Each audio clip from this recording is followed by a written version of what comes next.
Bismillahirrahmanirrahim. Assalamualaikum warahmatullahi wabarakatuh. Alhamdulillahirabbil alamin. Kita lanjutkan kembali materi selanjutnya, yaitu masuk ke babul af'al, ya. Bab menjelaskan mengenai fiil-fiil Rasulullah, yaitu perbuatan-perbuatannya baginda Nabi besar kita Muhammad sallallahu alaihi wasallam. Hadhihi tarjamatun. Ini adalah judulnya babul af'al. Wal muradu biha bayanu hukmi af'ali rasul. Yang dikehendaki dengan tarjamah ini adalah bayanu hukmi af'ali rasul, yaitu penjelasan mengenai hukumnya perbuatan-perbuatannya Rasulullah sallallahu alaihi wasallam. Walihadza qala al-musannif, oleh karenanya musannif berkata, fi'lu sahibi syari'ah la yakhlu imma ayyakuna ala wajhil qurba wa ta'at au ghairu dzalik.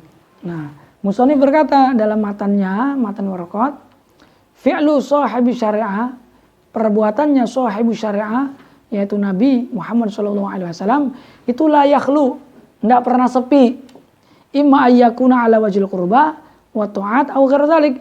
Tidak pernah sepi, ada kalanya termasuk ke dalam kategori qurba wa ta'at, ada kalanya tidak masuk ke dalam kategori qurba wa ta'at, yaitu perbuatan biasa, perbuatan manusia biasa.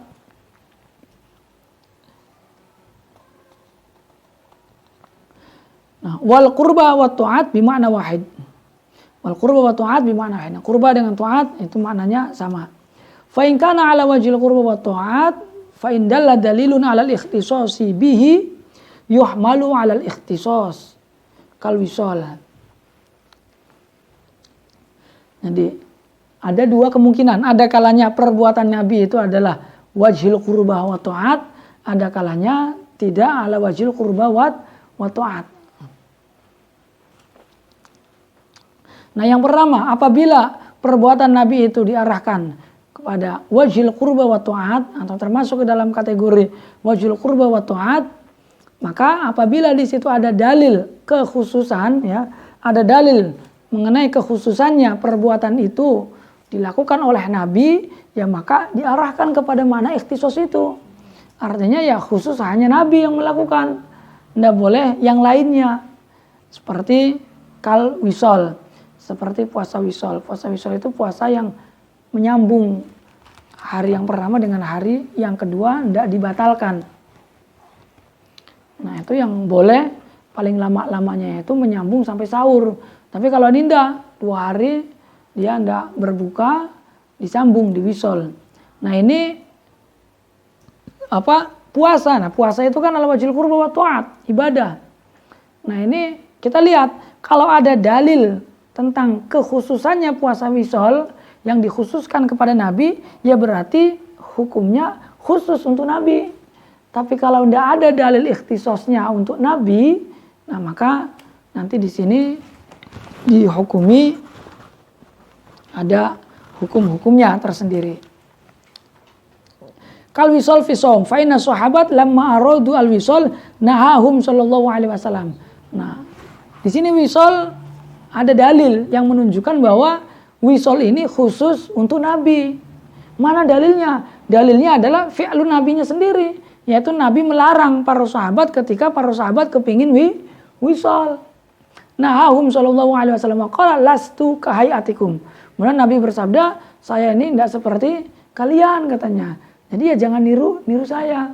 Ini berarti ada dalil yang menunjukkan bahwa ibadah yang dilakukan oleh Nabi itu khusus untuk Nabi. Maka ya fayuhmalu alal ikhtisas. Maka diarahkan kepada makna ikhtisas. Muttafaqun alaih.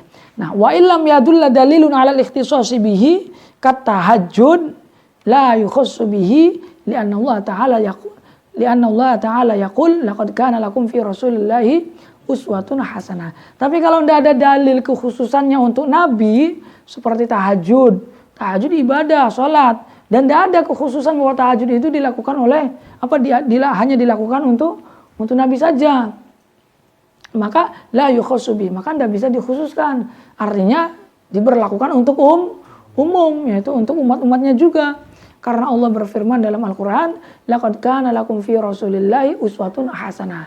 dalam diri Nabi itu ada uswah yang baik, yang patut untuk kita tiru. Jadi kalau nggak ada kekhususan ya berarti perbuatan Nabi itu perbuatan yang patut untuk kita tiru. Berarti umum, tidak terkhusus untuk Nabi saja. Ayat qudwatan sholihatan wal uswa bikasril hamzah wa dhammiha, bisa uswa bisa iswah. Lughatani, ini dua lughat. Quri'a bihima fi sab'ah, yang dibaca dalam qiraat sab'ah. Wa huwa ismun wudi'a mawdi'al masdar, yaitu isim yang ditempatkan pada tempatnya masdar. Ai iqtidaun hasanun, yaitu panutan yang bagus, yang baik. Wa dzarfiyah huna majaziyatun, maka berarti pada kalimat fi rasulillahi uswatun hasanah itu zorfiyahnya zorfiyah majazi. Jadi zorfiyah itu ada dua, ada zorfiyah hakiki, ada zorfiyah majazi. Nah, zorfiyah hakiki itu adalah zorfiyah ketika zorof dengan mazrufnya sama-sama apa? Amrun zati atau minat zawat, sesuatu yang bersifat zat. Ketika zorof dengan mazrufnya itu sama-sama amrun zati atau minat zawat. Zorof itu fi-nya itu zorof. Fi rasulillah, di dalam rasulillah. Di dalam itu zorof. Fi rasulillah, di dalam. Berarti kalau di dalam zorof itu mengandung apa? Mengandung ihtiwa, yaitu mencakup. Jadi kayak kalau zorof itu kan secara bahasa wadah. Jadi wadah itu ya tempat yang kosong yang di situ mengandung makna ihtiwa, yaitu mencakup sesuatu yang dizorofi itu, yang diwadahinya itu. Nah, sesuatu yang diwadahi itu disebut dengan mazruf. Al-ma'u fil kub, misalkan air di dalam gelas. Nah, di dalam gelas namanya zorof, airnya yang menempati gelas disebut dengan mazruf. Nah, dalam ayat ini fi Rasulillah uswah, di dalam diri Rasulullah SAW terdapat uswatun hasanah. Nah, ini disebut dengan zorof majazi. Karena apa? Karena zorof hakiki itu syaratnya antara zorof dengan apa? Zorof dengan mazruf sama-sama amrun zati atau minazawat. Fi Rasulillah, ya benar sudah zawat Rasulullah zat. Tapi lihat uswahnya, iktida, panutan yang baik. Itu kira-kira zawat apa maknawi? Maknawi kan? Tidak bisa tidak bisa dilihat, tidak bisa dipegang, tidak bisa dirasakan. Amrun maknawi, panutan tidak bisa dilihat. Maka ini berarti zorofnya disebut dengan zorof majazi. Jadi zorof majazi itu ada dua kemungkinan. Ada kalanya dua-duanya itu sama-sama amrun maknawi, ada kalanya salah satunya saja. Ya, ada kalanya salah satunya saja. Nah, yang dua-duanya itu contohnya apa? Yang dua-duanya itu seperti walakum fil qisosi hayah. Walakum fil qisosi hayah. Di dalam kisos. Kira-kira di dalam kisos ini ada bentuknya enggak di dalam kisosnya itu? Enggak kan? Maknawi. Kisos itu perbuatan, bukan wadah yang kemudian ada tempat ada sesuatu yang diwadahinya itu. Enggak ada, ini maknawi. Hayatun itu juga maknawi juga. Di dalam kisos mengandung kehidupan. Karena ketika ada kisos, orang takut untuk membunuh. Nah, ketika takut untuk membunuh, maka kehidupan terjaga. Berarti di dalam pensyariatan kisos, di situ mengandung kehidupan. Nah, ini pun termasuk dalam zorfiyah yang majazi. Karena apa? Karena zorof dengan mazrufnya dua-duanya sama-sama minal ma'ani, sama-sama daripada amrun maknawi.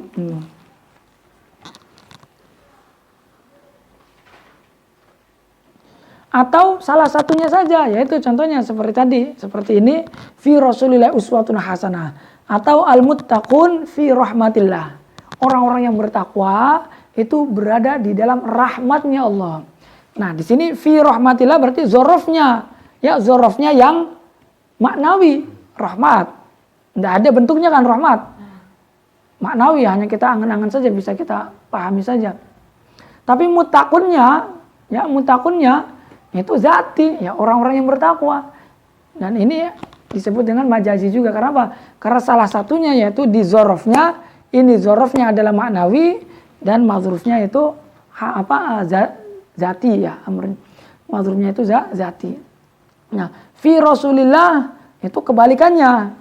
Kalau fi Rasulillah uswah itu zorofnya yang zati, mazrufnya yang maknawi.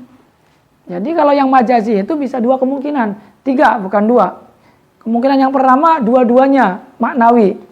Kemungkinan yang kedua zorofnya yang maknawi, mazrufnya yang zati. Ketiga zorofnya zati, mazrufnya yang maknawi. Yaitu zorfiyah yang majazi. Tapi kalau zorfiyah yang hakiki hanya satu, yaitu ketika zorof dengan mazruf sama-sama minaz zawat, sama-sama amrun zati. Maka berarti dalam firman Allah itu fi Rasulillahi uswatun hasanah, ini wa zorfiyatu huna majaziyatun. Zorfiyahnya majazi. Mislu qauli ta'ala laqad kana fi Yusufa wa ikhwatihi ayatun lis-sail. Ini pun sama. Ayatun itu kan ada tanda-tanda bagi orang yang bertanya. Nah, itu tanda-tanda kan ya makna amrun maknawi. Fi Yusuf amrun zati. Nah, ini pun masuk ke dalam zorfiyah yang majizi. Wa idza lam yaqtasu dzalikal fi'lu bihi. Nah, ketika perbuatan itu tidak terkhususkan untuk nabi, fa ya'ummu al-ummata jami'aha, maka umum menyeluruh kepada semua umatnya, enggak hanya untuk nabi. Summa inna ulima hukmu dzalikal fi'lu min wujubin aw nadbin fawadihun. Nah, ketika hukumnya perbuatan itu sudah diketahui, apakah wajib, apakah nadab, maka jelas. Misalkan sholat 5 waktu, jelas hukumnya wajib, ya berarti wajib hukumnya. Ketika sholat tahajud sunnah, ya sunnah berarti hukumnya jelas. Tapi yang menjadi masalah ketika perbuatan itu belum jelas hukumnya, wa illam yu'lam hukmuhu, maka bagaimana ini? Ketika hukumnya itu belum jelas dan sesuatu itu termasuk ke dalam wajhul qurba, perbuatan Nabi yang wajhul qurba, ya, perbuatan Nabi yang wajhul qurba dan tidak terkhusus untuk Nabi, maka fayuhmalu 'alal wujub inda ba'di ashabina. Tapi di sini nanti ada khilaf, ada yang berpendapat fayuhmalu 'alal wujub, diarahkan kepada makna wajib. Ya, diarahkan kepada makna wajib. Inda ba'di ashabina fi haqqihi sallallahu alaihi wasallam. Yaitu khusus di haknya Rasul, wa fi haqqina, ya, dalam haknya Rasul dan juga haknya kita sebagai umatnya. Wajib, dua-duanya wajib. Li'annahu al-ahwat. Karena wajib ini ya lebih berhati-hati. Wa bi qala Malik radhiyallahu anhu wa aktsaru ashabihi. Dan Imam Malik dan kebanyakan para ashabnya Imam Malik juga berkata dengan perkataan yang sama, yaitu wajib. Tapi ulama lain berpendapat wa min ashabina man qala yuhmalu 'ala nadbi. Tapi ulama lain berkata bahwa ketika demikian, ya, ketika tidak jelas hukumnya, masih belum ada hukumnya, sunnah wajibnya, maka fayuhmalu 'alan nadb, maka diarahkan kepada makna sunnah, li'annahu al-mutahaqqaq, karena sunnah ini ya yang nyata, karena sunnah kita untuk mengikuti Nabi Muhammad SAW. Wa minhum man qala yutawaqqaf anhu, dan ada lagi yang berpendapat ya ditawakufkan karena masih belum jelas. Sampai apa? Sampai ada penjelas, sampai ada dalilnya yang menjelaskan hukumnya seperti apa. Li ta'arudi adillati fi dzalik, karena masih ta'arudnya dalil-dalil tentang hukum itu, ya, tentang hukum itu. Fa in kana fi'lu sahibi syariah sallallahu alaihi wasallam ala wajhi ghairil qurbah. Ini sudah berbeda, ya. Jadi yang pertama tadi itu ketika fi'lunnya Nabi itu ala wajhil qurbah.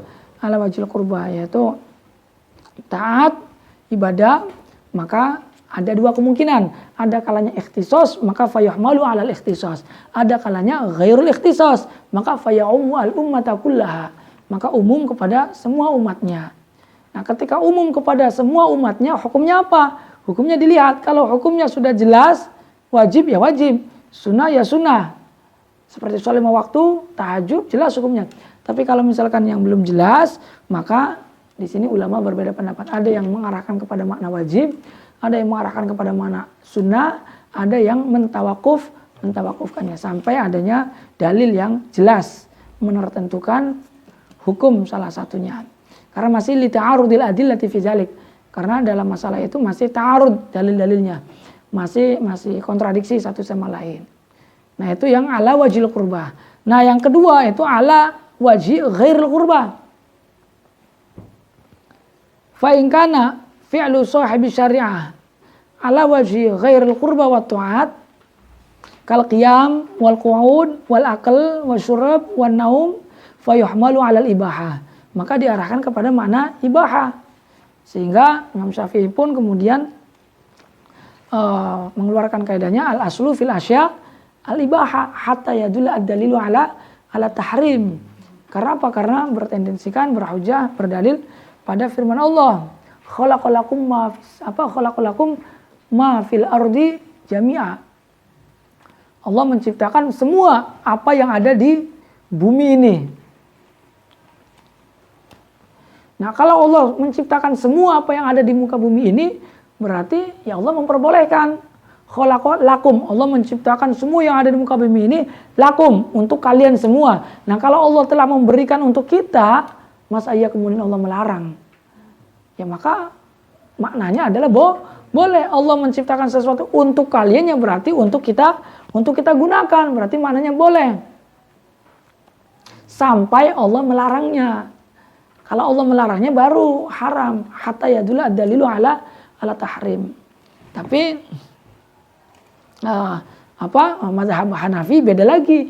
Al aslu fil asya at-tahrim hatta yadulla ad-dalilu ala ibahah. Kenapa? Karena tendensinya beliau beda lagi. Itu ayat lain, lillahi ma fis samawati wa ma fil ard. Bahwa apa-apa yang ada di langit dan di bumi ini semuanya adalah milik Allah. Lah kalau milik Allah berarti kita tidak boleh dong menggunakan seenaknya tanpa seizinnya. Jadi hukum asalnya nggak boleh dulu, enak aja ini sih punya siapa? Semua kan punya Allah. Baru diperbolehkan itu kalau ada dalil yang memperbolehkan, kalau ada izin yang memperbolehkan. Nah, itu beda lagi. Ya, itu ijtihadnya ulama. Ya kita yang penting tahu aja lah. Qabulul ghairi wa huwa ya'rif min aina huwa ya'khud gitu. Kita tahu dari mana. Nah, ketika fa in kana ala wajhi ghairil qurba kal qiyami wal qu'udi wal akal wal syurb wan naum fa yuhmalu 'ala al ibaha fi haqqihi wa haqqina.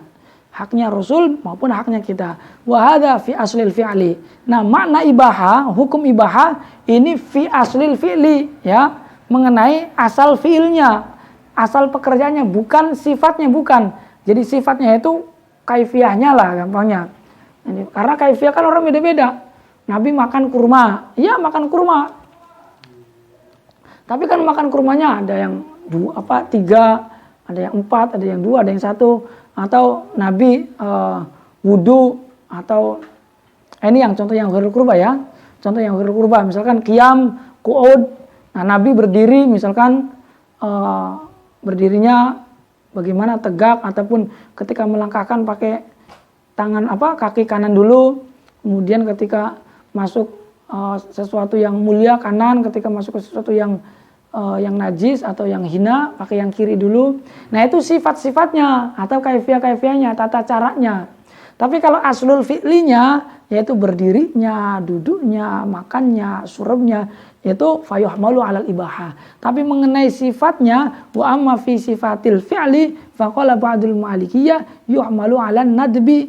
Tapi menurut sebagian ulama Malikiyah itu diarahkan kepada makna nadab. Seperti contoh berjalan. Berjalannya Nabi itu aslul fi'linya ibahah. Nabi boleh, kita pun boleh. Tapi mengenai sifatnya, misalkan sifatnya Nabi berjalan seperti apa sih? Nah, di sini seperti contoh kal masyi fi na'lain wal akli bil yamin.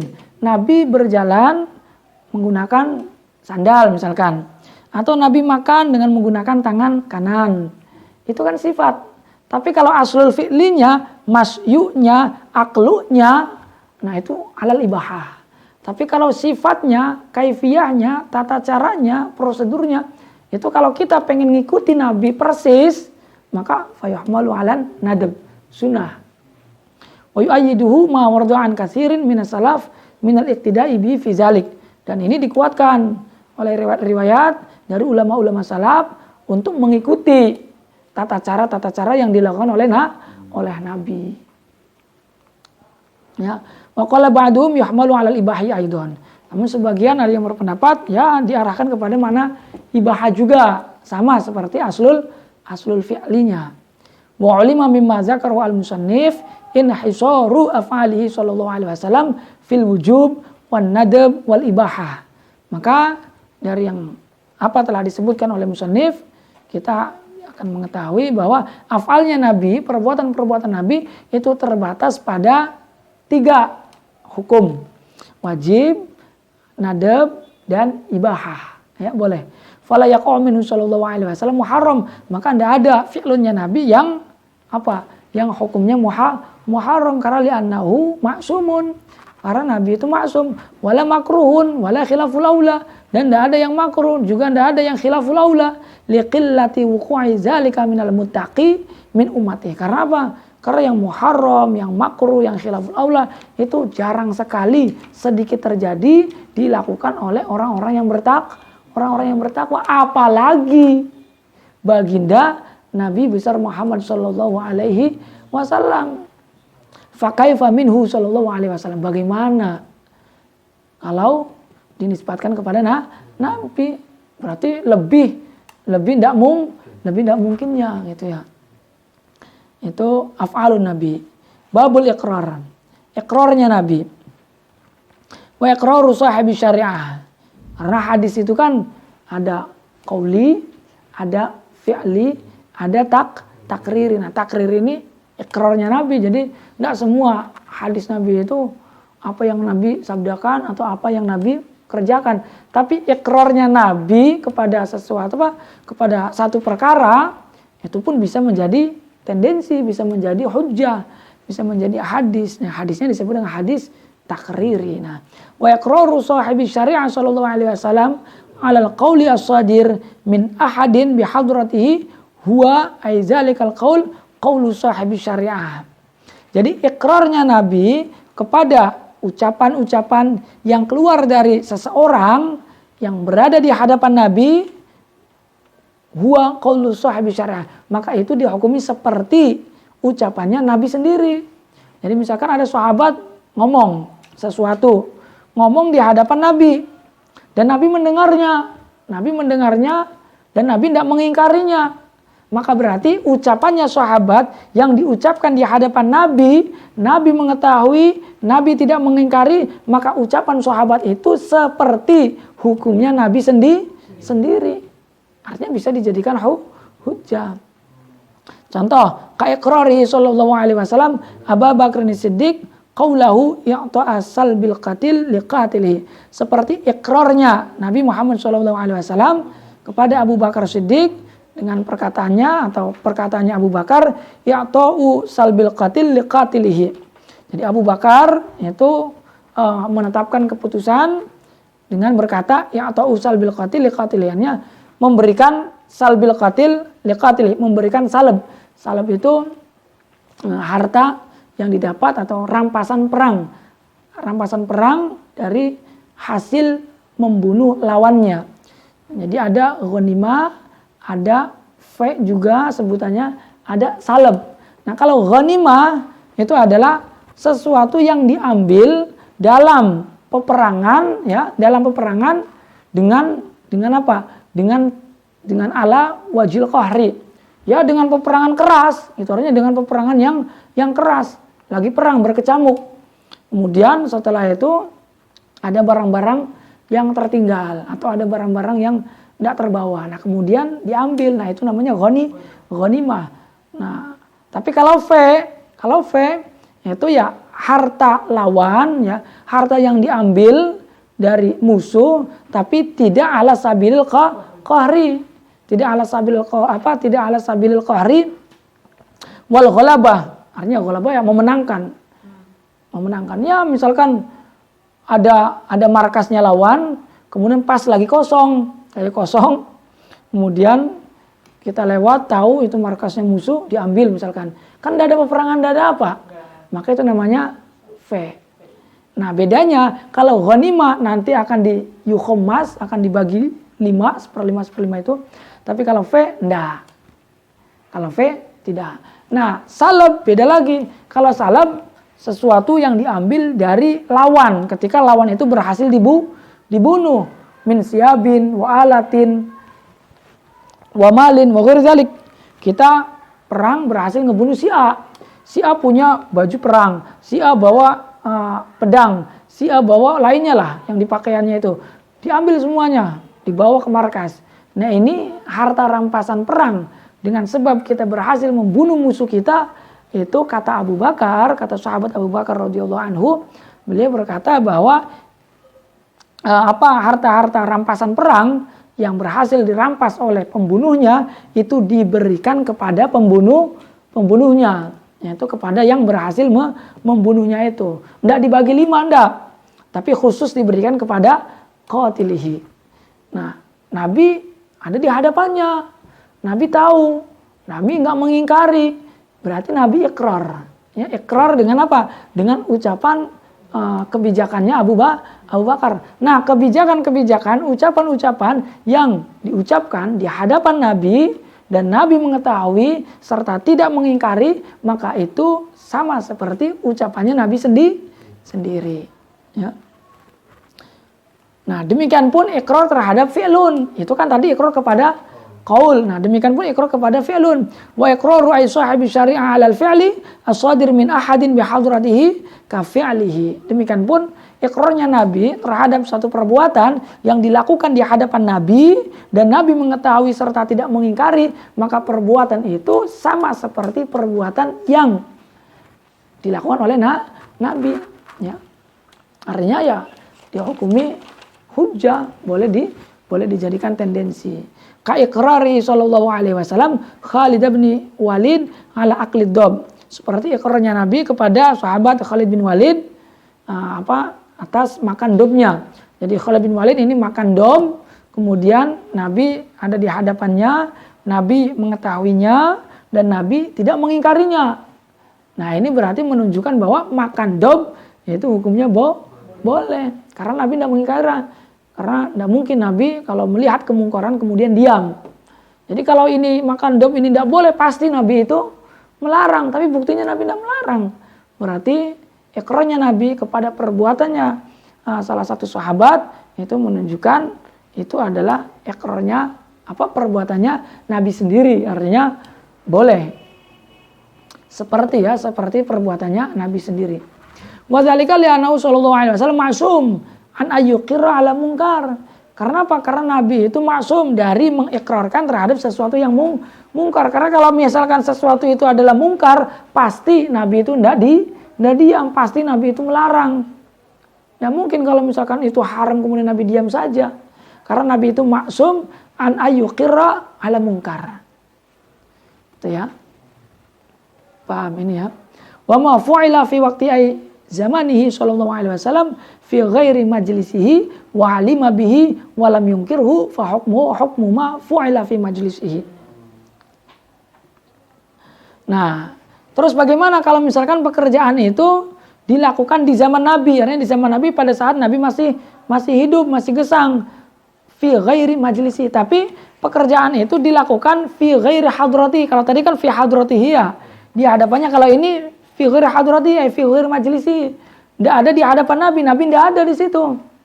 Tapi ada sahabat yang melakukan sesuatu, Nabi tidak ada di hadapannya, tapi Nabi mengetahui. Misalkan ada sahabat yang melaporkan, atau Nabi tahu sahabat itu melakukan itu, kebiasaannya misalkan. Dan Nabi tidak mengingkarinya, maka berarti hukumnya pekerjaan yang dilakukan oleh salah satu sahabat, walaupun dilakukan itu di luar majelisnya Nabi, tidak di hadapan Nabi, tapi Nabi mengetahui serta Nabi tidak mengingkari, maka itu hukumnya fa hukmuhu hukmu ma fu'ila fi majlisihi. Hukumnya sama seperti hukumnya perbuatan yang dilakukan di hadapannya Nabi, yaitu fi majlisihi. Contoh seperti kailmi sallallahu alaihi wasallam bihal fi Abi Bakr As-Siddiq radhiyallahu anhu innahu la yakulu tu'am fi waqti ghaidhi. Seperti Nabi mengetahui sumpahnya Abu Bakar Siddiq radhiyallahu anhu bahwa beliau bersumpah wallahi la yakul tu'am fi waqti ghaibih. Abu Bakar bersumpah tidak akan makan pada saat marah. Tapi ternyata Abu Bakar di satu ketika beliau makan pada saat marah. Summa akala lama ra'a zalika khairan. Namun kemudian Abu Bakar makan, ya, makan.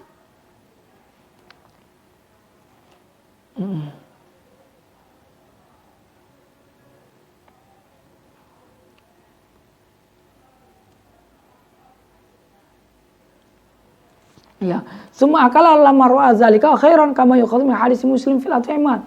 Namun kemudian Abu Bakar makan pada saat marahnya itu. Nah, ini Nabi tahu dan Nabi tidak mengingkarinya. Nabi tahu dan Nabi enggak mengingkarinya. Nah, karena apa? Karena mungkin Abu Bakar pada saat makan, pada saat marahnya itu, walaupun sebetulnya melanggar sumpahnya, tapi karena beliau melihat makan pada saat itu mungkin khairon, baik, barangkali sudah sangat lapar sehingga enggak kuat sekali, sehingga kalau misalkan tidak makan itu mungkin bisa membahayakan dirinya. Akhirnya Abu Bakar makan. Nah, walaupun melanggar sumpahnya, menabrak sumpahnya, tapi Nabi mengetahui gitu. Nabi mengetahui dan Nabi tidak mengingkarinya. Karena mungkin Nabi summa akala lam ra'a zalika khairan. Yaitu kemudian Abu Bakar makan ketika melihat hal itu baik baginya dan Nabi mengetahui serta tidak mengingkarinya, maka hal ini pun bisa dijadikan hujjah. Artinya ya tidak diingkari, boleh juga dilakukan itu.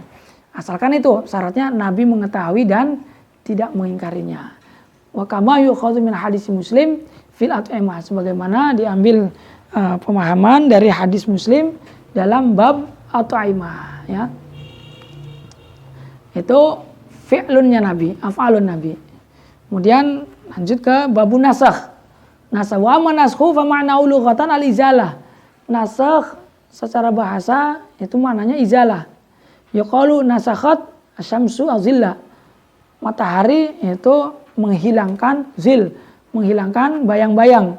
Karena kalau sudah disinari matahari kan bayang-bayangnya hilang. Idza azalatsu warfa'atsu bimisati dawiha. Ketika matahari menghilangkan bayang-bayang itu dengan apa? Dengan melebarkan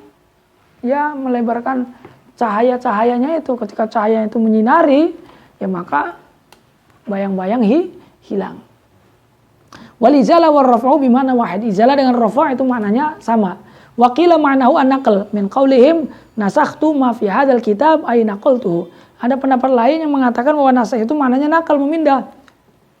Diambil dari perkataan orang Arab, nasakhtu ma fi hadzal kitab. Saya memindah apa yang ada di dalam kitab ini. Ay naqaltu, menyalin, maknanya memindah. Mengkopi atau ngambil, menyalin apa yang ada dalam kitab. Itu pendapat lainnya. Wa fil istidlal bihaza ala anna an-naskha bi ma'na naqal nazarun. Nah, mengenai istidlal dengan nasakh ini, menurut pendapat yang mengatakan bahwasanya nasakh itu bi ma'na naqal, itu di situ masih terdapat nazar, masih terdapat pengkajian yang lebih dalam lagi. Jadi karena kan nasakh itu ada yang mengatakan izalah, ada yang mengatakan nakal. Nah, nasakh yang dimaknai dengan makna nakal ini masih mengandung nazar, masih adanya kajian yang lebih dalam lagi tentang makna nakal ini. Karena apa? Fa inna naskhal kitab laisa huwa naqlan lima fil asli fil haqiqah. Karena naskhul kitab, ya, menasakh kitab itu hakikatnya laisa huwa naqlan lima fil asli. Itu hakikatnya bukan berarti memindah apa yang ada di dalam asalnya. Ayat ini dinasakh, bukan berarti ayat ini kemudian dipindah dari asalnya kemudian ditaruh kepada makna lain dah. Wa innama huwa ijadu mithli. Tapi makna nasakh, hakikat makna nasakh dalam Al-Qur'an, ayat ini dinasakh dengan ayat ini, itu maknanya adalah ijadu mithli, mewujudkan apa? Padanan, mewujudkan sesamanya apa yang ada di dalam asal, fi makanin akhar, yang kemudian ditaruh di tempat yang lain. Kayak contoh misalkan orang dulu sebelum menghadap Ka'bah itu kan menghadap ke Baitul Maqdis. Nah, ini hakikat nasakh, itu hakikatnya adalah ijadu mithli, mewujudkan sesamanya apa? Sesamanya menghadap Baitul Maqdis. Ya, mewujudkan sesamanya menghadap Baitul Maqdis. Sesama dengan apa? Sesama dengan mithli ma kana fil asli, sama dengan apa yang ada di dalam asalnya, yaitu menghadap ke Baitul Maqdis, kemudian mewujudkan sesuatu yang baru berupa menghadap ke arah kiblat. Ka'bah, iya Ka'bah. Nah, berarti di sini makna nasakh secara hakikatnya itu bukan memindahkan, bukan memindahkan sesuatu yang berada pada asal kepada tempat yang lain, bukan, tapi mewujudkan padanan, ya, mewujudkan padanan yang sama dengan apa yang ada di asal, yaitu mewujudkan padanan berupa apa? Berupa menghadap ke arah Ka'bah. Yang menghadap ke arah Ka'bah ini merupakan padanan dari apa yang ada di asal, yaitu menghadap Baitul Maqdis. Padanan dalam hal apa? Padanan dalam hal sama-sama menghadap ke arah kiblat. Hanya yang dari awal kiblatnya ke arah Baitul Maqdis, kemudian dipindah ke arah Ka'batul Musyarrafah. Ya. Sehingga orang yang mengatakan nasakh itu bermakna naql fihi nazarun. Karena itu begini zahirnya. Walaysa hadza bi ikhtilafi qaulin. Tapi pengertian penjelasan seperti ini bukan berarti ini sebab perbedaan ulama, bukan. Berarti kalau begitu nasakh ada perbedaan dong. Ada nasakh yang bermakna naql, ada nasakh yang bermakna izalah. Enggak, bukan seperti itu. Walaysa hadza bi ikhtilafi qaulin. Ini bukan berarti sebab perbedaan pendapat, bukan. Tapi wa innama huwa bayanun lima yutlaqu alaihi nasakh fil lughat. Tapi ini hanya sekedar menjelaskan makna yang ada pada nasakh secara bahasa. Karena apa? Karena makna nasakh secara bahasa itu maknanya bisa dimaknai dengan dua makna, yaitu makna izalah dengan makna naql. Hanya saja makna naql ini fihi nazarun gitu. Jadi bukan berarti penjelasan di atas itu karena sebab adanya perbedaan mengenai makna nasakh, bukan, tidak ada perbedaan. Hanya menjelaskan makna yang digunakan oleh nasakh itu ada dua makna. Ya, ini termasuk mujmal juga berarti termasuknya, karena dua makna, dan salah satunya tidak ada yang diunggulkan, hanya tidak ada makna hakikatnya itu apa, tidak ada. Yang pertama alal izalah, yang kedua ala naql. Wa zakar ba'duhum annahu yutlaqu ala ma'nan salis wa taghyir. Bahkan ada sebagian yang berpendapat nasakh diitlaqkan, dimaknakan dengan makna yang ketiga, yaitu taghyir. Kama fi qaulihim nasakhat ar-rihu asar diyar. Angin itu apa? Taghyir. Taghyir berarti merobohkan, merubah apa? Asar diyar, yaitu apa? Asar-asarnya rumah ya, karena mungkin angin puting beliung ya. Angin puting beliung, akhirnya rumah berantakan semua kan, merubah tatanan rumah. Ay ghayyaratha, merubah tatanan rumah itu, akhirnya berantakan. Nah, ini makna nasakh yang ketiga, yaitu mana? Taghyir. Wa zahir annahu yurja'u ilal ma'na al-awwal. Tapi zahirnya ini diarahkan kepada makna yang pertama, wa huwa al-izalah fa innaha a'am. Karena izalah ini maknanya lebih umum, ya, lebih umum daripada makna naql itu. Wa ikhtulifa fi isti'mali fil ma'nayaini alladzaini zakarahuma al-musannif. Nah, penggunaan makna nasakh dalam dua makna ini yang telah disebutkan oleh musannif, yaitu terjadi ikhtilaf di antara para ulama ini. Faqila innahu haqiqatun fihima, tapi ikhtilafnya itu bukan ikhtilaf mengenai maknanya. Nasakh itu ada naql, ada apa? Izalah, ada taghyir. Bukan itu. Tapi perkhilafannya itu dalam hal apa? Dalam hal hakikat majaznya. Oh ya, di sini menjelaskan hakikat dan majaznya. Faqila innahu haqiqatun fihima. Ada yang mengatakan bahwa izalah dengan naql, ya, nasakh itu ya maknanya adalah izalah dan naql. Hakikatnya itu adalah maknanya izalah dengan naql. Fayakunu mushtarakan bainahuma, maka berarti nasakh itu lafaz yang mustarak antara dua makna itu, yaitu makna izalah dengan makna nasakh. Tapi ada pendapat lain yang mengatakan innahu haqiqatun fil izalah, bahwa nasakh itu adalah hakikat dengan hakikat dalam makna izalah, tapi majazun fin naql. Tapi majaz fin naql. Majazun fin naql. Ini beda pendapat. Jadi walaupun hakikat dengan majaz sepertinya ya masuk ke mujmal juga. Karena apa? Karena dia lafaz yang musyarak. Lafaz mujmal kan ya salah satunya adalah lafaz yang musyarak. Jadi lafaz yang musyarak itu masuk ke dalam kategori lafaz yang mujmal. Karena yang masih belum jelas salah satu yang diunggulkannya. Ada yang berpendapat ini, ada yang berpendapat itu.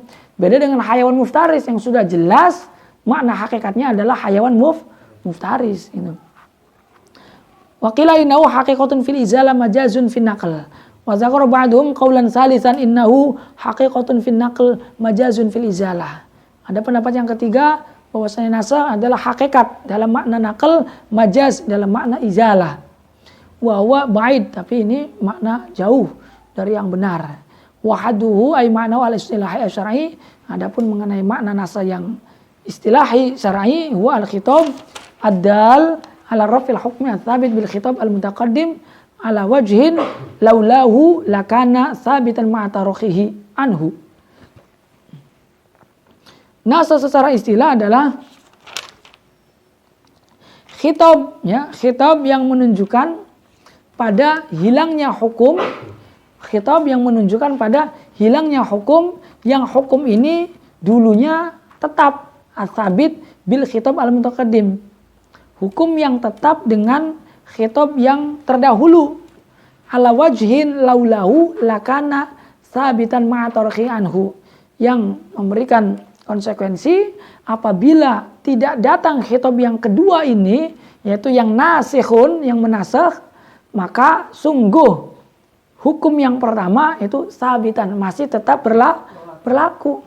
Ma'a tarakhihi anhu, dan karakternya nasikh ini itu dia datang belakangan, yaitu datang kedua. Yaitu nasakh. Jadi nasakh itu menghilangkan hukum, yang hukum ini telah ditetapkan dengan khitab yang terdahulu yang memberikan konsekuensi. Andaikan tidak datang khitab yang kedua ini, maka sungguh hukum yang pertama yang telah ditetapkan oleh khitab yang pertama itu akan tetap berlaku. Dan nasikh ini itu datang belakangan. Artinya datang setelahnya ayat yang mansukhnya itu. Ayat mansukh dulu, kemudian nasikhun baru datang. Wa hadzal ladzi dzakara rahimahullahu taala haddun lin nasikh. Nah, ini yang disebutkan oleh beliau itu sebetulnya adalah maknanya nasikh itu. Walakinnahu yu'khadhu minhu haddun nasakh.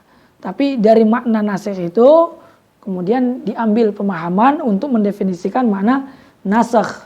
Karena sulit juga kalau mendefinisikan nasakh itu sendiri. Ya mungkin sama seperti ijab itu mau mendefinisikannya sulit, ya harus dengan mendefinisikan al-wajibnya. Tapi mendefinisikan al-wajibnya ini pun tidak bisa mendefinisikan secara hakikat, tapi hanya dengan mendefinisikan berupa menyebutkan kelazimannya saja.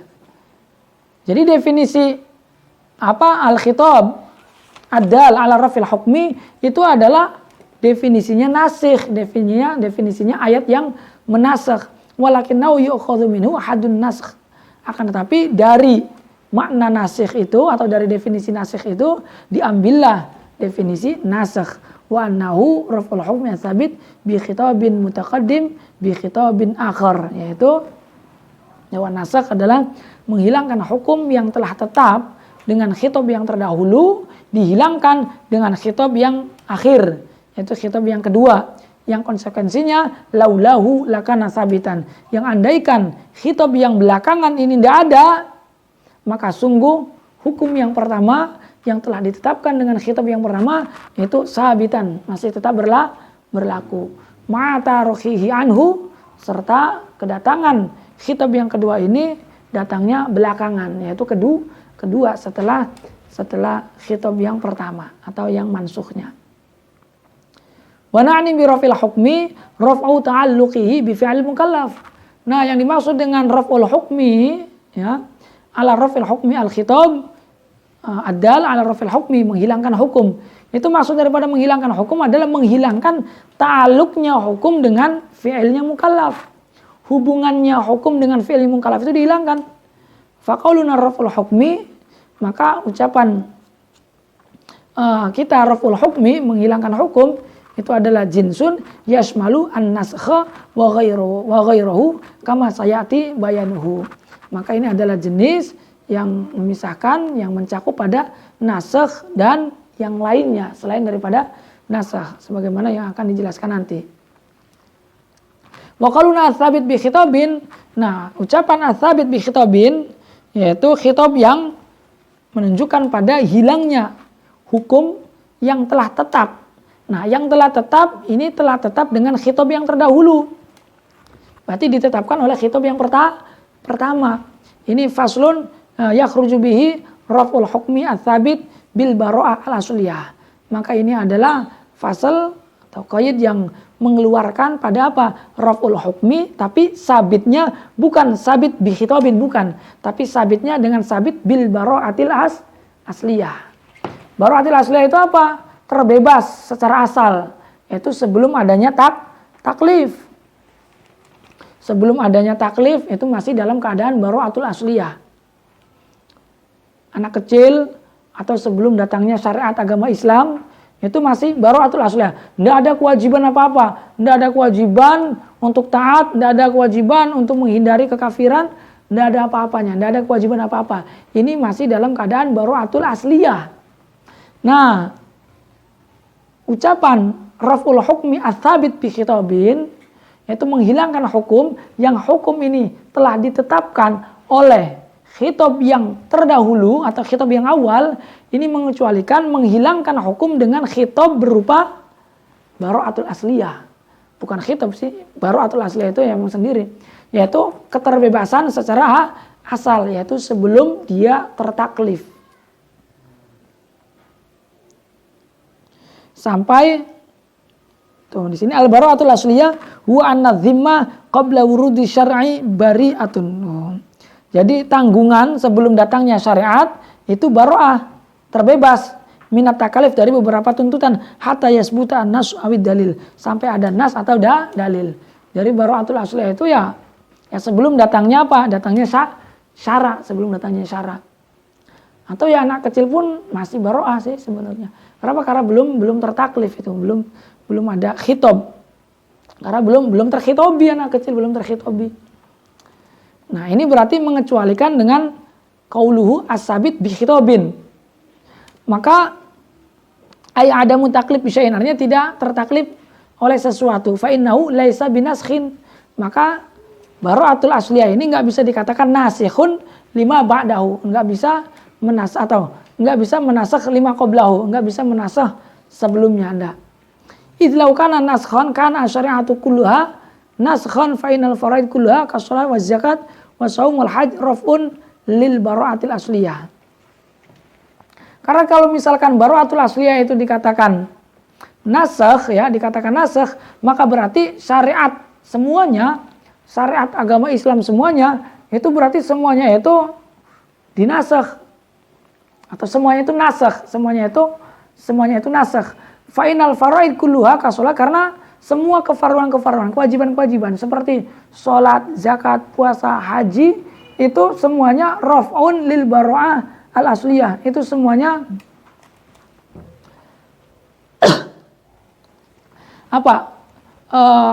dihilangkan ya. Dihilangkan oleh bara'atul asliyah. Karena apa? Karena sebelumnya bukan dihilangkan, menghilangkan. Jadi hukum yang sebelumnya Jadi hukum yang awal itu adalah bara'atul asliyah. Belum ada tuntutan apa-apa. Setelah tidak ada tuntutan apa-apa, kemudian datang syariat. Ada tuntutan sholat, ada tuntutan zakat, ada tuntutan haji. Nah berarti tuntutan-tuntutan ini ataupun syariat-syariat ini yang datang setelah bara'atul asliyah itu berarti apa? Menasah hukum awal, yaitu bara'atul asliyah. Tapi hukum awal ini yaitu adamu taklif. Hukum awalnya itu adalah adamu taklif. Tapi hukum awal adamu taklif ini tidak ditetapkan oleh khitab, tapi ditetapkannya oleh bara'atul asliyah. Nah, ini dikecualikan dari qauluhu khitab al-mutaqaddim. Ya. Tapi kalau masalah yang tadi kayak misalkan Baitul Maqdis ini hukum yang pertama atau yang mansukh. Ini hukumnya tetap subut, yaitu subut untuk dijadikan tempat ibadah menghadap ke arah kiblat. Ini subut. Nah, subutnya Baitul Maqdis itu bi khitabin mutaqaddim. Ada khitab yang terdahulu, memang ada syariatnya. Kemudian setelah itu dihilangkan hukum subutnya Baitul Maqdis, dihilangkan dengan hukum dipindah kepada Baitullah, yaitu Ka'bah. Tapi kalau dalam bara'atul asliyah di sini tidak bisa. Kenapa? Karena tetapnya hukum yang pertama itu tetap bukan karena khitab mutaqaddim, tapi tetap karena bara'atul asliyah. Apa mansukhnya atau hukum awalnya itu bara'atul asliyah itu adamu taklif. Kalau tadi kan subut ya. Kalau ini adamu subut, adamu taklif. Sebelum adanya syariat, adamu taklif. Kemudian datang syariat aqimus shalah misalkan. Nah, berarti aqimus shalah ini datang menasakh hukum sebelumnya. Yang dulunya adamu taklif, kemudian dinasakh menjadi wujudu taklif. Tapi tidak bisa kemudian kita katakan bahwa sholat, zakat, puasa, dan lain sebagainya itu nasikhan lima qablahu wa huwa adamu taklif bil bara'atil asliyah. Tidak bisa dikatakan demikian. Kenapa? Karena hukumnya yang sebelumnya atau hukum yang sebelumnya itu bukan tetap karena khitab, tapi tetapnya karena apa? Karena bara'atil asliyah. Ya, paham ya? Tapi tetap di sini tidak tetap semuanya tetap yang positif, tapi ada tetap yang positif kayak Baitul Maqdis, ada tetap yang negatif, yang salab, jadi kayak ini ada mutaklif, tidak adanya pentaklifan. Subutul hukmi wa huwa ada mutaklif lah. Ya, jadi qauluna tsabit bi khitabin ini faslun yakhruju bi raful hukmi tsabit bil bara'atil asliyah. Ay ada mutaklif bi syai'in fa innahu laisa binaskhin. Maka itu termasuk kepada qadiyah nasakh. Izlau kana naskhan kana syari'atu kulluha naskhan. Karena kalau misalkan masalah ini yaitu masalah bara'atul asliyah itu dikatakan nasakh, maka semua syariat-syariat yang datang setelahnya itu berarti dikatakan nasikhon semua itu. Kenapa? Karena menasakh hukum yang sebelumnya. Apa hukum yang sebelumnya? Hukum yang sebelumnya itu adalah adamut taklif. Datang aqimus shalah, datang atuz zakah. Yang awalnya tidak ditaklif, kemudian ditaklif. Berarti semua syariat yang datang, semuanya adalah nasikhon. Fa'inal faraid kulluha ka sholati wa zakah wa shaum wal hajj itu raf'un. Semuanya itu menghilangkan. Menghilangkan apa? Menghilangkan lil bara'atil asliyah. Menghilangkan pada bara'atul asliyah itu ada mutaklif. Ya. Wa qauluna bi khitabin akhar faslun sanin yakhruju bihi raf'ul hukmi bil junun wal maut. Kemudian ucapan kita bi khitabin akhar yaitu yang dihilangkan dengan menggunakan khitab lain, yaitu khitab yang kedua, ini fasal yang kedua yang mengecualikan atau yang mengeluarkan hilangnya hukum dengan sebab junun. Hilangnya hukum dengan sebab junun, dengan sebab maut, yaitu tidak termasuk nasakh atau dengan sebab rufi al-qalam ansalasin itu juga tidak termasuk nasakh juga, berarti tidak. Wa qaluna ala wajhin laulahu lakana sabitan. Ini faslun salis. Nah, kemudian qaid atau ucapan ala wajhin laulahu lakana sabitan yang konsekuensinya andaikan tidak ada khitab yang kedua ini, maka khitab yang pertama atau hukum yang pertama itu pasti masih tetap berlaku. Ini adalah fasal yang ketiga yang mengecualikan atau mengeluarkan pada masalah ma laukan al-khitabul awal mughayyan bi ghayatin aw mu'allalan bi ma'nan. Ini mengecualikan pada satu masalah yang apabila khitab yang pertama itu dibatasi dengan batas atau diilati dengan elat. Ya. Kalau misalkan khitab yang pertama itu dibatasi dengan batas atau dielati dengan elat, dengan makna, maka ketika datangnya khitab yang kedua, itu tidak berarti khitab yang kedua ini nasikhan lima qablahu, enggak. Karena apa? Karena ma qablahunya itu mughayyan bi ghayyah atau mu'allalan bi maknan. Itu dielati dengan makna. Wa sarraha al-khitabu asani. Nah, sedangkan khitab yang kedua pada masalah ini itu hanya menjelaskan apa? Bi bulughil ghayah, yaitu menjelaskan sampainya batasan itu. Sampainya batasan itu au zawalil makna, atau hilangnya makna atau elat itu. Fa inna zalika la yakunu naskhan lahu, maka berarti khitab yang kedua itu tidak dikatakan sebagai nasikh terhadap khitab yang sebelumnya. Karena apa? Karena li'annahu laulam yarid al-khitab atsani.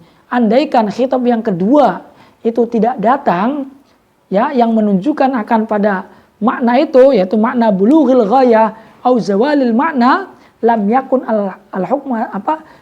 al-hukmu sabitan. Maka sungguh hukum tidak akan tetap li bulughil ghayah, karena telah sampainya ghayah, wa zawalil ala, dan hilangnya elat.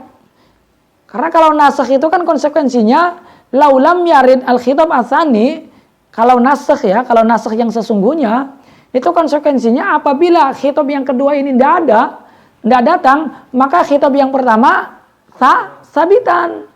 Tapi kalau ini enggak, kalau khitab yang kedua ini tidak ada, maka khitab yang pertama itu lam yakun al-hukmu sabitan. Maka hukum yang sebelumnya itu malah tidak tetap, tidak ada. Karena apa? Karena libulughil ghayah, karena telah sampainya batasan itu.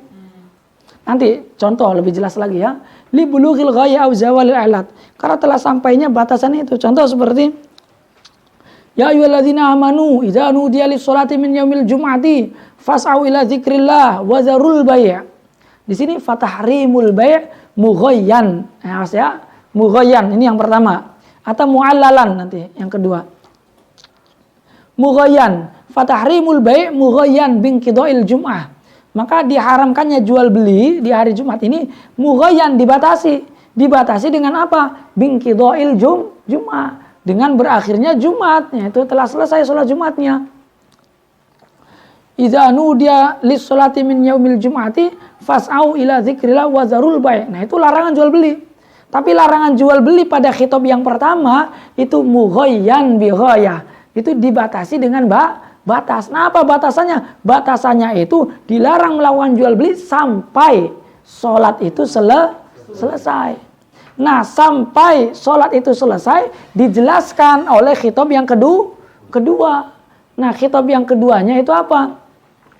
Khitab yang keduanya yaitu inna qaulahu fa idza qudiyatis sholatu fantashiru fil ardi wabtaghu min fadlillah. Ketika sholat telah selesai, maka fantashiru, silahkan kalian intisar, menyebar kemanapun untuk mencari fadlullah. Nah, berarti kan apa? Larangan jual beli pada ayat yang pertama atau pada khitab yang pertama itu mughayyan bi ghayah, dibatasi oleh batas, yaitu batasannya berupa apa? Sampai sholat itu selesai. Sehingga adanya ayat yang kedua itu bukan berarti menasakh pada ayat yang pertama, enggak, tapi hanya sekedar menjelaskan datangnya atau sampainya batasan yang dimaksud itu. Apa batasannya? Yaitu binqida'il Jumat. Fa idza qudiyatis sholat, ketika sholat telah selesai. Nah, ini batasannya. Hanya untuk menjelaskan ini ayat yang kedua itu. Maka fantashiru fil ardi wabtaghu min fadlillah, tidak lagi dilarang. Nah, berarti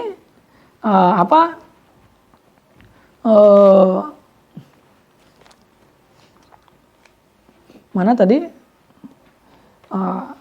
Ala wajhin laulahu lakana sabitan, itu mengecualikan masalah ketika khitab yang pertama itu mughayyan bighayah. Ketika khitab yang pertama itu dibatasi oleh batas, ya, oleh batas, yaitu seperti tahrimul be dalam ayat yang pertama, dilarang jual beli di hari Jumat. Ada batasnya, larangan ini enggak selamanya, enggak, tapi dibatasi. Dilarang jual beli di hari Jumat saat berkumandang sampai sholat Jumat selesai. Nah, berarti sampainya sholat Jumat selesai, ini bulughul ghayah, sampainya batasan itu. Nah, sampainya batasan ini akan dijelaskan oleh siapa? Oleh ayat yang kedua. Jadi ayat yang kedua itu datang bukan berarti menasa ayat yang pertama, tapi hanya sekedar bayanun li bulughil ghayah. Hanya sebagai penjelas datangnya ghayah itu, batasan itu, ya. Maka fala yuqalu inna qaulahu ta'ala fa idza qudiyatis sholatu fantashiru fil ardi wabtaghu min fadlillah nasikhun lil awal. Maka berarti tidak bisa kita katakan bahwa ayat yang kedua ini menasa ayat yang pertama, bal huwa mubayyinun li ghayatit tahrim. Tapi ayat yang kedua itu adalah ayat yang menjelaskan ghayahnya keharaman ayat yang pertama. Paham nggak kira-kira yang ini, ya? Itu wa kadza qaulu ta'ala wa hurrima 'alaikum saydul barri ma dumtum hurma. Diharamkan bagi kalian semua untuk saydul barri, yaitu menangkap hewan-hewan buruan, memburu hewan-hewan daratan, ya. Ma dumtum hurma, selagi kalian masih dalam keadaan ihram. Maka fala yuqalu innahu mansukhun biqauli ta'ala wa idza halaltum fastaudu. Maka tidak bisa kita katakan bahwasanya keharaman untuk berburu, ya, keharaman untuk berburu hewan-hewan daratan pada saat kita ihram itu dinasakh oleh firman Allah, wa idza halaltum fastaudu. Ketika kalian telah tahallul, telah selesai ihramnya, maka silahkan kalian berburu misalkan. Itu bukan berarti ayat yang kedua ini menasa, enggak, tapi hanya menjelaskan elat. Karena apa? Karena hukum yang pertama yaitu larangan berburu bagi seorang yang masih dalam keadaan ihram, itu elatnya apa? Elatnya karena apa? Karena dia dalam keadaan ihram. Coba kalau sudah tidak ihram, tidak lagi diharamkan. Berarti keharaman berburu itu dielati, ya, dielati dengan elat apa? Dengan elat ihram. Nah, ketika elat ihramnya itu telah hilang, maka hukumnya pun hilang. Karena idza zallatil illah zalal hukm. Karena ketika elat itu hilang, maka hukumnya pun hilang, ya. Ini berarti contoh yang kedua. Idza kana al-khitab al-awwal mu'allalan bima'nan, dielati dengan makna, yaitu larangan berburu terhadap hewan-hewan daratan ketika kita masih dalam keadaan ihram. Itu ada elat keharaman. Apa keharamannya? Keharamannya adalah karena kita lagi ihram. Karena ihram itu yang dilarang. Tapi kalau ihram itu sudah hilang, elatnya itu sudah hilang, yaitu ketika kita sudah selesai tahallul, maka tidak lagi haram. Maka berarti ayat yang kedua, yaitu wa idza halaltum fastaudu, itu tidak berarti menasakh ayat yang pertama. Li'anna tahrim li ajlil ihram. Karena keharaman ayat yang pertama itu karena ihram, karena sebab ihramnya itu waqad zala, dan ihram ini telah hilang ketika kita telah tahallul. Maka ketika elat itu hilang, maka hukumnya pun hilang. Idza zallatil illah zalal hukm. Ketika elat itu hilang, maka hukum pun hilang. Wa qaluna ma'a tarakhihi faslun rabi' yakhruju bihi ma kana muttasilan bil khitab min sifatin aw syartin aw istisna'in. Dan ucapan kita ma'a tarakhihi, bahwasanya nasikh itu datang belakangan, mansukh dulu, kemudian ayat yang keduanya atau khitab yang keduanya itu baru nasikh. Nah, ini berarti mengecualikan apa? Mengecualikan makana muttasilan bil khitab, yaitu ketika khitab yang kedua itu mutasil dengan khitab yang pertama, min sifatin au syartin au istisnain, yaitu berupa sifat, syarat ataupun istisna. Fa inna dzalika takhsisun kama taqaddam wa laysa dzalika naskhon. Tapi maka semua itu tidak dikatakan nasikh, tapi dikatakan mukhasis. Innal insana lafi khusrin illa alladzi, misalkan. Loh, illa ini kan berarti kan menghilangkan hukum yang sebelumnya. Hukum yang sebelumnya kenapa? Semua manusia itu dalam kerugian. Kemudian dihilangkan sebagiannya itu tidak ada yang tidak rugi, yaitu illal ladzina amanu. Nah, ini tidak bisa dikatakan nasikh. Kenapa? Karena adanya khitab yang kedua, yaitu illal ladzina amanu, itu walaupun datang belakangan tapi dikecualikan. Bukan itu yang dimaksud datang belakangan. Kenapa? Karena dia masih muttasil dengan khitab yang pertama. Yaitu innal insan lafi khusrin illal ladzina amanu.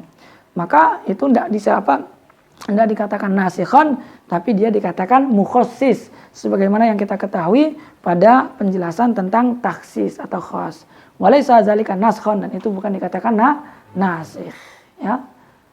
Itu mungkin tentang nasikh, nanti ada macam-macamnya nasikh. Mungkin kita cukupkan dulu sampai di sini.